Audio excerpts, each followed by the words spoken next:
महाराष्ट्राचे कुलस्वामिनी आई तुळजाभवानी, हिंदवी स्वराज्य संस्थापक राजर्षी छत्रपती शिवाजी महाराज, थोर घटनाकार परमपूज्य भारतरत्न बाबासाहेब आंबेडकरांच्या चरणी नतमस्तक होऊन, महात्मा फुले सावित्रीबाई फुले यांच्या चरणी सुद्धा नतमस्तक होऊन, तुम्हा आम्हा सर्वांचे हिंदू हृदय सम्राट माझे आद्य दैवत शिवसेना प्रमुख माननीय बाळासाहेब ठाकरे यांना मानवंदना भावपूर्ण आदरांजली वाहून आपल्या सर्वांच्या मासाहेब कैलासवासी सौभाग्यवती मीनाताई ठाकरे यांना सुद्धा मानाचा मुजरा करून महाविकास आघाडीचे स्थापन करणारे शिवसेना पक्षप्रमुख माननीय उद्धवजी ठाकरे साहेबांच्या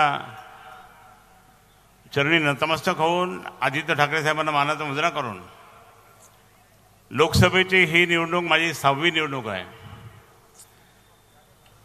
आणि त्या 6व्या निवडणुकीच्या निमित्ताने देशभरावर त्या ठिकाणी आपलं राज्य आणण्यासाठी जो काही हुकुमशहा पद्धत चालली ते बंद करण्यासाठी या ठिकाणी आपण उपस्थित आहात।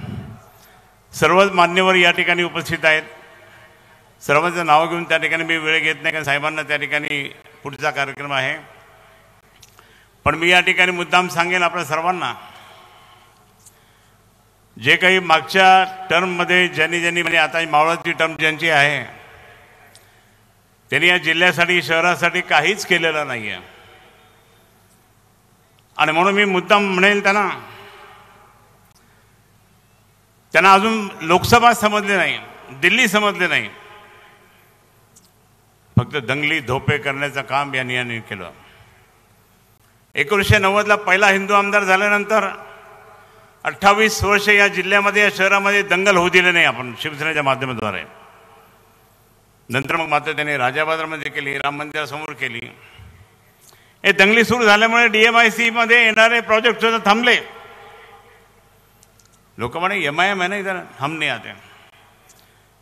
आणि मग मला या ठिकाणी शहर शांत ठेवायचं, जिल्हा शांत ठेवायचा, सर्व धर्मीयांना घेऊन त्या ठिकाणी प्रेमाचं वातावरण निर्माण करायचं, भाईचारा निर्माण करायचा, म्हणून मी यासमोर आपल्यासमोर उभा आहे। आदर्श घोटाळ्याचा निमित्त करून आम्ही त्या आदर्श घोटाळ्याची संपूर्ण माहिती आणि किती लोकांकडे पैसे आहे, किती लोकांचे ठेवी आहे, ही माहिती आम्ही कलेक्टर, विभागीय आयुक्त, CPना आणि इन्स्पेक्टरला दिली होती। तीच माहिती, त्यामुळे आंदोलन केलं खूप। पण यांचे पैसे त्याच्यामध्ये आहे हे कोणाच नाही कळत का? 2-3 कॉन्ट्रॅक्टरच्या नावाने यांचे पैसे आहे, त्या पैशासाठी आंदोलन केलं आणि म्हणे मग आदर्श का घोटाळा मी निघाला हूं। हे सगळं झूट आहे। आणि मग मला या ठिकाणी सांगायचं, असे असले लोक त्या ठिकाणी इथं नको, जे कधीही त्या ठिकाणी म्हणजे काही प्रगती तर केली नाही, परंतु लोकांना सुद्धा बोलत नव्हते, लोकांशी त्या ठिकाणी वाईट बोलत होते। आणि म्हणून अशा लोकांना त्या ठिकाणी तिलांजली दिली पाहिजे। म्हणून मी या ठिकाणी सांगेन, दुसरे जे इथं उभे आहेत फिरतात सगळीकडे, अंबादासजी दानवे यांनी सांगितलं ते बरोबर आहे। दारूच्या दुकानात 14 दारूच्या दुकानं उघडल्या या संपूर्ण जिल्ह्यात, प्रत्येक गावात त्या ठिकाणी काही दारूच्या दुकानं उघडण्यासाठी यांना निवडून द्यायचं का? आणि म्हणून मी या ठिकाणी सांगेल, मला ते सगळे प्रोजेक्ट पूर्ण करायचे, DMIC मध्ये जे काही नवीन उद्योग आणायचे, रोजगार मिळवून द्यायचा, पाणी पुरवठा योजना पूर्णपणे करायची आहे, शेतकऱ्यांना पूर्णपणे ते मदत करायची आहे, स्मार्ट सिटी प्रोजेक्ट अर्धवट झाले ते पूर्ण करायचे, ते मीच आणले होते। आणि म्हणून जे प्रोजेक्ट अपूर्ण आहे ते अपूर्ण प्रोजेक्ट पूर्ण करण्याचं, जसं सोलापूर ते धुळेमध्ये टनेल आहे तर टनेलचं पण या ठिकाणी मी सांगेन, माझी एक जिद्द आहे, मी साहेबांची परवानगी पण घेतली नाही, पण मी या ठिकाणी सांगेल की या दारूच्या मुळे त्या ठिकाणी बरेच संसार उद्ध्वस्त झाले। हा माणूस त्या ठिकाणी दारूच्या दुकानात, तुम्हाला एक क्लिप माहीत असेल, त्यांचं भाषण चालू होतं, एक दारू पिलेला माणूस असा आडवा गेला, काही लोकांनी त्याला पकडलं, अरे पकडू नको, ते आपलंच गिराईक आहे। म्हणजे सिद्धच झालं ते की हे दारूच्या दुकानात किती लोकांच्या कशा हे केलं। आणि म्हणून मला या ठिकाणी सांगायचं, मला हे असले धंदे मी कधी केले नाही माझ्या आयुष्यात।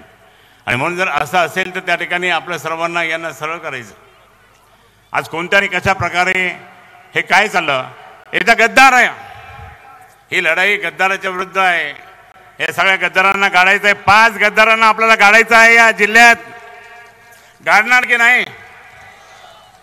कारण त्यांनी माननीय उद्धवजींना धोका दिला, शिवसेना प्रमुखांच्या विचाराला धोका दिला आणि फुटून फक्त खोक्यासाठी फुटून गेले, तिकडे खोक्यासाठी गेले. म्हणून गद्दारांना आपला हा जिल्हा कधीच बरोबर घेत नाही, माफ करत नाही. आणि म्हणून आपल्या सर्वांना त्या ठिकाणी गद्दाराला त्या ठिकाणी, आणि म्हणून मी घोषणा करतोय, माझं सगळ्यात महत्त्वाचं त्या ठिकाणी मी सुरू केलेलं आहे. या ऐतिहासिक शहराला त्या ठिकाणी जे मी या ठिकाणी सांगेल की जे इतकं चांगलं स्वरूप या ठिकाणी शिवसेना प्रमुखांनी आणि उद्धव साहेबांनी या ठिकाणी निर्माण केलं. आज हा या ठिकाणी या शहरामध्ये काय चाललं? भरमसाठ दारू, देशी दारू. त्यामुळे कोणी ना कोणी रस्त्यात पडतं, कोणी काय होतं, कोणी काय. तर शहर शांत ठेवायचं असेल, जिल्हा शांत ठेवायचा असेल तर हे सगळ्यात पहिले देशी दारू बंद केली पाहिजे. आणि मी या ठिकाणी ठराव करेन माझ्या सगळ्या ग्रामपंचायतचा, सगळीकडे फिरेन, ही देशी दारू बंद केली पाहिजे. ही देशी दारूमुळे त्या ठिकाणी संपूर्ण संसार उद्ध्वस्त होत आहे. आणि मी देशी दारू त्या ठिकाणी पूर्ण या वर्षामध्ये त्यांनी सगळे फिरून त्या ठिकाणी सगळे ठराव करून घेईन, कलेक्टरला सबमिट करेन आणि अधिकृतपणे नियमाने करेन आणि ती देशी दारू पूर्णपणे बंद करेल. देशी दारूमुळे त्या ठिकाणी खूप आज या ठिकाणी आपण इथे आहात. मी अनेक वर्षापासून या ठिकाणी शिवसेनेचं एकनिष्ठपणे काम करतो आणि काम करत असताना आपल्या सर्वांना माहीत आहे मी प्रामाणिकपणे या ठिकाणी काम केलं आहे. मी कधी त्या ठिकाणी धोका दिला नाही, मातोश्रीला नाही, शिवसेनेला नाही, उद्धव साहेबांना नाही आणि माननीय शिवसेना प्रमुखांना नाही, कधीच नाही धोका दिला, धोका देणार पण नाही. आणि माझ्या या जनतेला सुद्धा त्या ठिकाणी मी कधी धोका देणार नाही. माझी विनंती अशी, मी आज माझी शेवटची त्या ठिकाणी ही टर्म आपल्या आशीर्वादाने पूर्ण करणार आहे. आणि मग शेवटची टर्म पूर्ण 5 वर्ष करून पुढे सेवाच करत राहील. जसं माननीय शिवसेना प्रमुखांनी शेवटपर्यंत सेवा केली तशी मी त्या ठिकाणी त्यांचंच अनुकरण करून मी तुमची सेवा करत राहील. मला फक्त आशीर्वाद असू द्या. मी या ठिकाणी विनंती करतो, तुमची सेवा करण्यासाठी, तुम्हाला संरक्षण देण्यासाठी आणि तुमचा विकास करण्यासाठी, या भागामध्ये निर्व्यसनी होण्यासाठी आपण सर्वांनी मला आशीर्वाद द्यावा एवढी विनंती करतो. एबीपी माझा, उघडा डोळे बघा नीट.